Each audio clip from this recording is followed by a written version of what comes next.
Okay, let's explain that last statement. A lot of people that lie, like, lies do have an expiration date. Okay? Because there's a certain point where your lies aren't going to work for you anymore. Like, other people aren't going to believe you. You're going to have trouble believing yourself. And you're going to have to keep expanding upon the lie in order to keep believing it. So, yeah, it'd just be better to tell the truth, wouldn't it?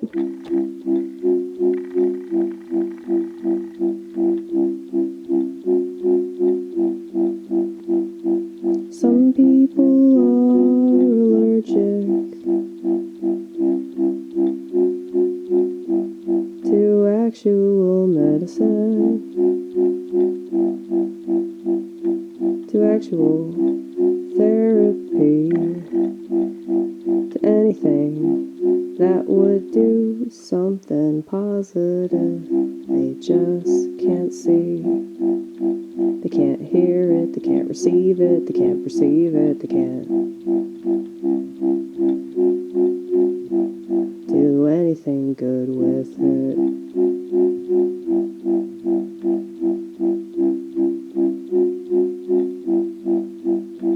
Like I would never purposely try to hurt you,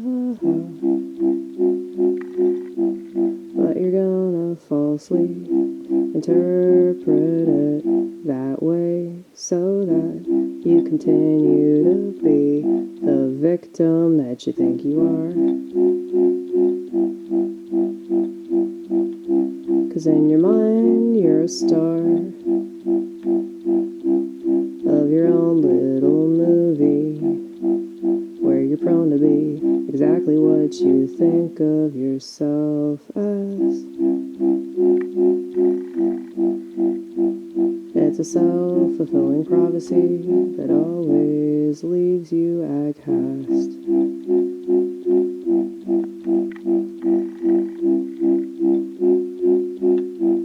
But you could change the plot with all that you got.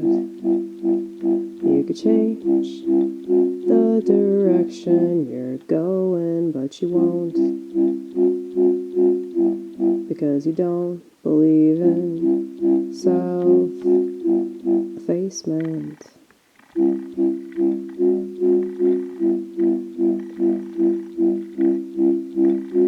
So this replacement makes sense, does it not? People that won't do the work.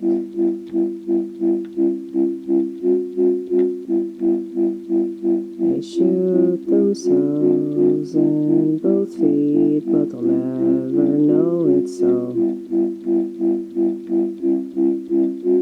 Their own self-defeat will never be anything that they acknowledge.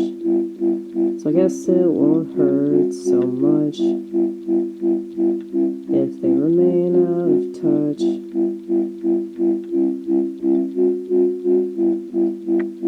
You know, it's like narcissism is a defense mechanism. So it's like you could be this really chaotic, destructive person that is like just totally lost in yourself, you know. Borderline personality used to be called emotionally unstable personality. It's much easier to be a narcissist than have that one. But there's more hope in that one. Because at least when you acknowledge that you are in pain, you can do something different. At least if you acknowledge your pain. At least if you acknowledge that bad things happen to you at the worst possible time. Though there's not really any good time for a bad thing to happen. But I would say childhood's the worst possible time.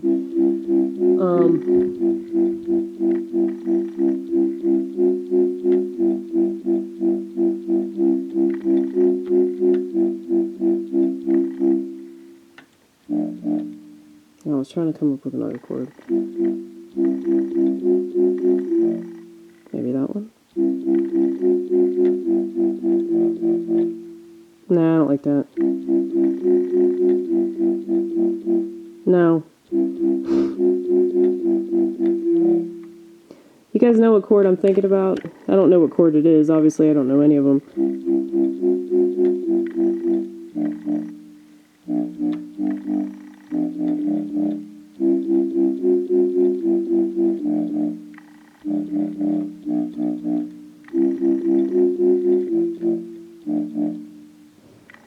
That's okay. We don't have to do it.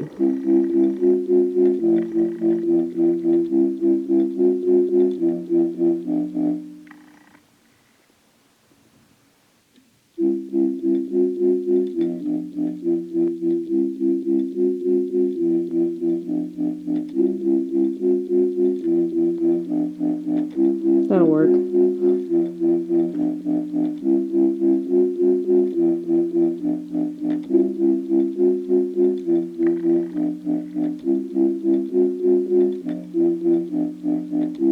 It's bothering me. You hear that sound? It's like a little buzzing sound. This flute sound is also kind of... It makes this weird sound.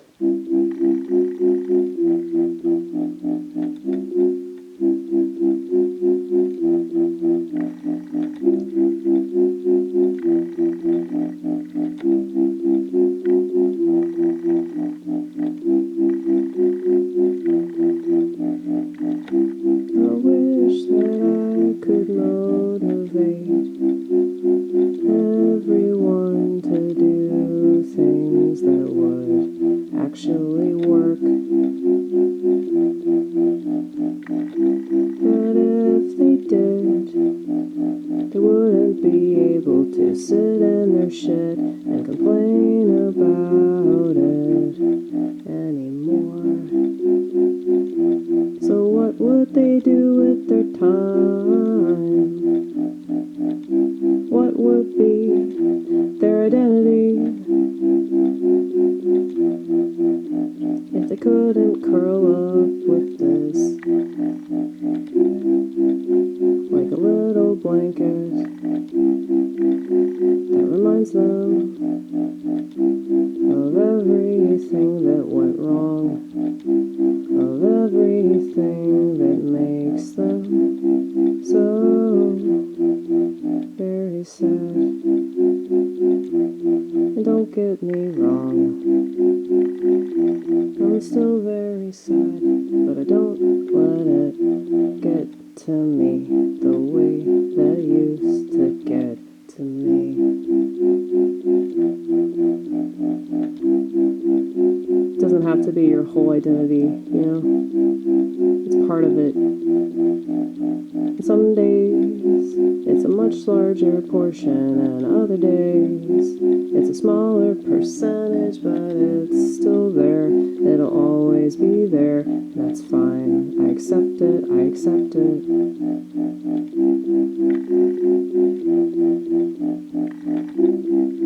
And accepting it allows me to pave my own way and resculpt whatever this is inside of me.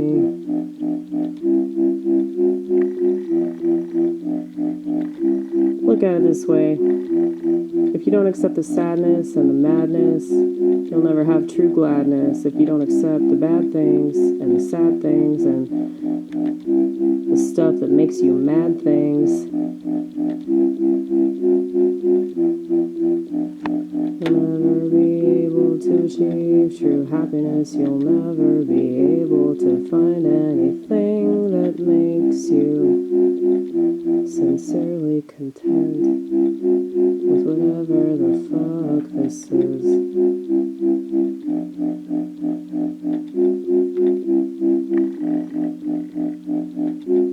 I think I've achieved that. You know, there was somebody on my channel that really liked my stuff that says, I think that you've achieved mental health. I really appreciate that, and I'm praying for you, regardless of whether or not you believe in God.